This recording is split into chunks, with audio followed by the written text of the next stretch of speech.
स्वागत है इस एक्सप्लेनर में। आज हम यू आर माई डेस्टिन के 5वें एपिसोड में हुए एक बेहद शानदार और ड्रामेटिक कोलिजन का डीप डाइव करने वाले हैं। सोर्स मटेरियल के आधार पर हम इस बात का पूरा विश्लेषण करेंगे कि कैसे एक कॉर्पोरेट समस्या और एक निजी जिंदगी का तूफान एक ही वक्त पर एक ही जगह पर आकर टकराते हैं। तो चलिए बिना किसी देरी के शुरू करते हैं। आज के इस एक्सप्लेनर का एजेंडा काफी क्लियर है। पहला, दो संकटों का टकराव। दूसरा, वायरल मॉर्निंग सिकनेस। तीसरा, साबुन कारखाने का विद्रोह। चौथा, हुआइनियों पर आमना सामना। और पांचवा, चेयरवुमन का नियंत्रण। सेक्शन 1, दो संकटों का टकराव, टकराव की तैयारी। कहानी के इस हिस्से की सबसे बड़ी खासियत ही यही है कि यहाँ दो बिल्कुल अलग अलग आग एक ही वक्त पर भड़क रही हैं।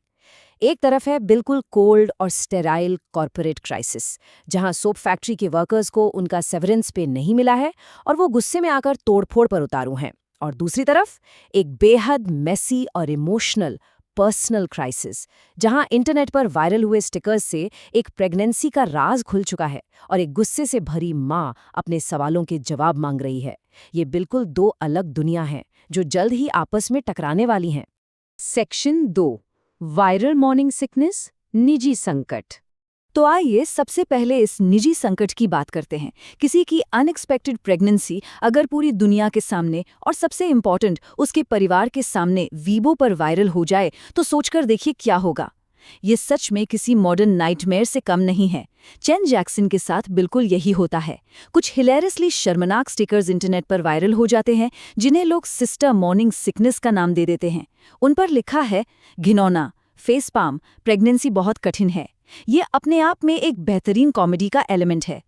और जानते हैं इस कहानी में कॉमेडी का लेवल और कब बढ़ जाता है, जब जैक्सन की माँ शिशी इस पूरी सिचुएशन को कंप्लीटली गलत समझ लेती हैं।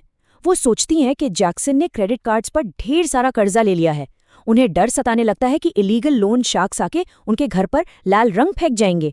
यानी असली प्रेगनेंसी स्कैंडल तो वो पूरी तरह से मिस ही कर देती हैं। उनकी ये मिसअंडरस्टैंडिंग एक ऐसी गजब की टेंशन और ह्यूमर क्रिएट करती है जो वाकई देखने लायक है। सेक्शन 3, साबुन कारखाने का विद्रोह, कॉर्पोरेट संकट। अब चलते हैं दूसरी तरफ, जहां सीईओ वांग शी के लिए एक पूरी तरह से अलग तूफान खड़ा हो रहा है।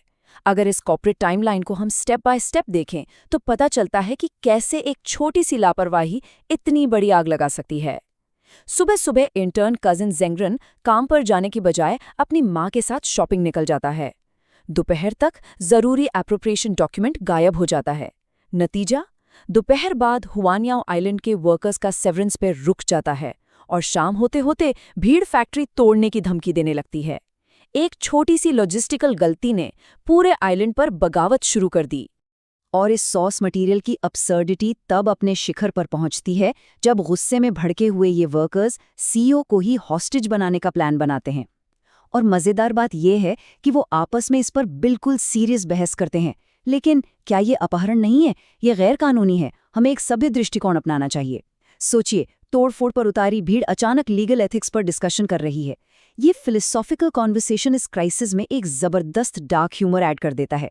सेक्शन 4, हुआनियाओ पर आमना सामना, कहानी का चरमोत्कर्ष। अब कहानी का टेंशन तब अपने पीक पर होता है जब ये कॉर्पोरेट और पर्सनल दुनिया आपस में फिजिकली टकराती हैं। सीईओ यांगी आइलैंड के पियर पर इसलिए आते हैं क्योंकि उन्हें लगता है कि वो एक बिजनेस क्राइसिस या नेगोशिएशन डील करने जा रहे हैं। पर वहां उनका सामना फैक्ट्री वर्कर्स से नहीं बल्कि एम्बुश करके खड़ी जैक्सन की गुस्से में आई माँ से होता है। उन्हें मजबूरी में उस पूरी भीड़ के सामने मानना पड़ता है, मैं पिता हूं। ये इस पूरे एपिसोड का सबसे बड़ा और शानदार क्लाइमैक्स है।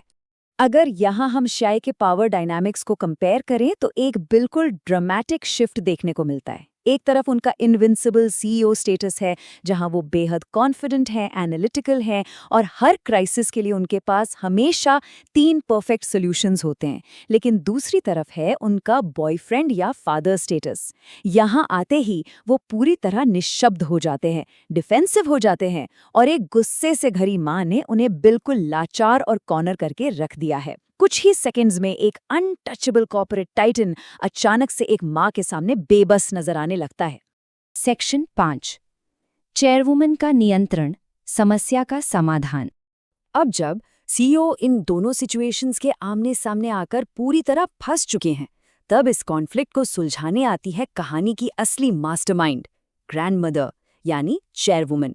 वो आकर क्राइसिस मैनेजमेंट की एक एब्सोल्यूट मास्टर क्लास देती हैं। उनके स्टेप्स देखिए। पहला, वो वायरल स्टिकर्स के जरिए प्रेगनेंसी का पता लगाती हैं। दूसरा, वो बहामास के प्लान किए गए डाइवोर्स को रोकती हैं।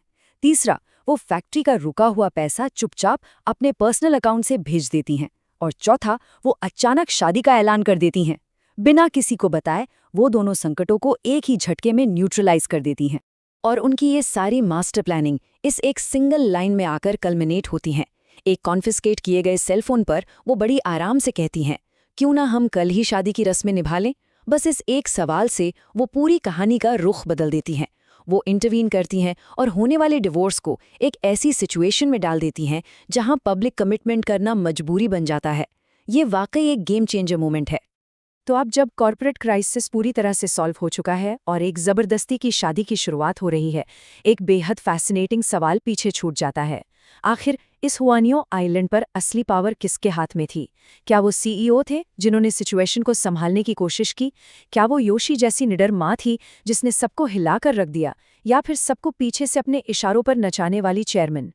ये ब्रिलियंटली इंटरसेक्टेड प्लॉट्स आगे की कहानी के लिए एक बहुत ही सॉलिड फाउंडेशन छोड़ जाते हैं, जो इस बात का बेहतरीन उदाहरण है कि एक परफेक्टली स्ट्रक्चर्ड ड्रामा कैसा होना चाहिए। ये एक्सप्लेनर यहीं समाप्त होता है, लेकिन ये सवाल आगे की कहानी के लिए हमें सोचने पर मजबूर जरूर करता है।